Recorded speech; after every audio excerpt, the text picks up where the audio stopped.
జిల్లా నర్సీపట్టణంలోని బలిఘట్టం త్రిశూల పర్వతంపై కృత్తిక అఖండ జ్యోతి దర్శనం జరిగింది. అఖండ జ్యోతి దర్శనానికి భారీగా భక్తులు తరలివచ్చారు.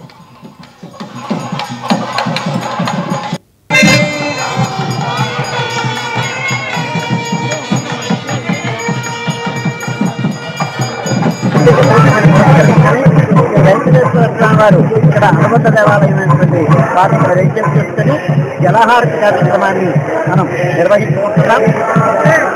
సకల ప్రాణికోటికి జీవాధారమైనటువంటి జలాన్ని పూజించాలి అని మనకి సంప్రదాయం శాస్త్రం చెప్పింది.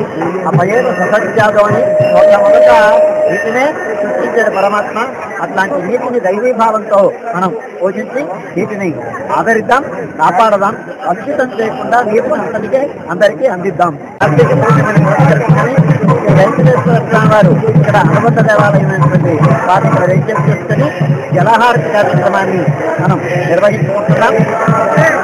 సకల ప్రాణికోటికి జీవాధారమైనటువంటి జలాన్ని పూజించాలి అని మనకి సంప్రదాయం శాస్త్రం చెప్పింది.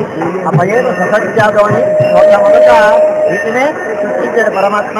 అట్లాంటి నీటిని దైవీభావంతో మనం పూజించి వీటిని ఆదరిద్దాం, కాపాడదాం, అద్భుతం చేయకుండా నీటిని అందరికీ అందిద్దాం. వెంకటేశ్వర స్వామి వారు సింహాచలం శ్రీ వాహార పురష్కరిణిలో జలహారతి ఘనంగా జరిగింది. అంతకుముందు స్వామి అమ్మవార్లోత్సవ మూర్తులను వేల తాళాలు, మంగళ వాయిద్యాల నడుమ వేద మంత్రోచ్చరణలతో పల్లకిపై వేయం చేయింపజేసి పురష్కరిణికి వద్దకు తోడ్కొని వచ్చారు, హారతులిచ్చారు.